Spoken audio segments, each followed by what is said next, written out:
Модуль 2. Поездка в Великобританию. В предыдущем модуле вы узнали, как зарегистрироваться в программу сезонных работников, какие этапы программы нужно пройти до момента отъезда на ферму в Великобритании и какие расходы нужно запланировать. Это Фархот и Зебо. Они получили визу в Великобританию, и теперь им нужно добраться до места работы, на ферму.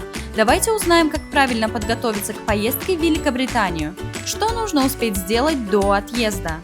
Нужно выкупить билеты и проверить всю информацию о поездке. В какой авиакомпании совершается перелет, дата, время и номер рейса, габариты разрешенного багажа и контакты встречающего лица в аэропорту Великобритании. Также при себе необходимо иметь деньги, британские фунты, на оплату проезда до фермы и на питание в первые 2 недели пребывания.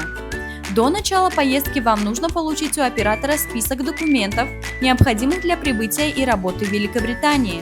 Обычно этот список включает в себя заграничный паспорт с визой, посадочный талон, контракт трудоустройства или письмо от оператора и страховые документы. Всегда храните у себя контактную информацию оператора программы, а также название и адрес фермы. Сохраните на почте или в телефоне копии всех личных документов. Они могут понадобиться в Великобритании или в транзитных странах. Вы можете передать копии документов своим родственникам на случай чрезвычайной ситуации. Также можно заранее уточнить в своей стране возможные способы отправки денег из Великобритании в свою страну и определить самый удобный вариант для вас и вашей семьи. Перед поездкой обязательно сохраните в телефоне контакты посольства своей страны в Великобритании.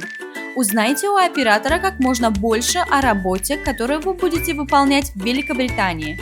Убедитесь в том, что вы понимаете, каковы будут ваши условия проживания и работы на ферме. Давайте проверим список предметов и документов, которые необходимо взять Фарходу и вам в дорогу. Заграничный паспорт, свидетельство о браке, страховые документы, контакт на работу, рецепты на лекарства, которые жизненно необходимы для вас, деньги на первое время.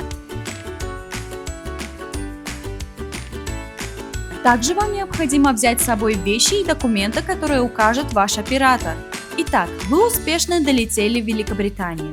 Работник иммиграционного контроля Великобритании изучит ваши документы и может задать вам следующие вопросы. Какой работой вы будете заниматься в Великобритании? Сколько времени вы собираетесь пробыть в Великобритании? Где вы будете проживать? Не нервничайте, убедитесь, что вы правильно понимаете вопросы и держите наготове адрес фермы в Великобритании, где вы будете работать по программе сезонных работников. Оператор программы должен заранее рассказать вам о том, как добраться до фермы и каким образом вам придется оплатить поездку. Мы подошли к концу второго модуля. Надеемся, вы получили достаточную информацию о программе. Сейчас предлагаем вам ответить на несколько вопросов и проверить свои знания по второму модулю. Готовы ли вы к поездке? Знаете ли вы все этапы, как добраться до места? В следующем модуле вы узнаете про работу и условия труда на ферме.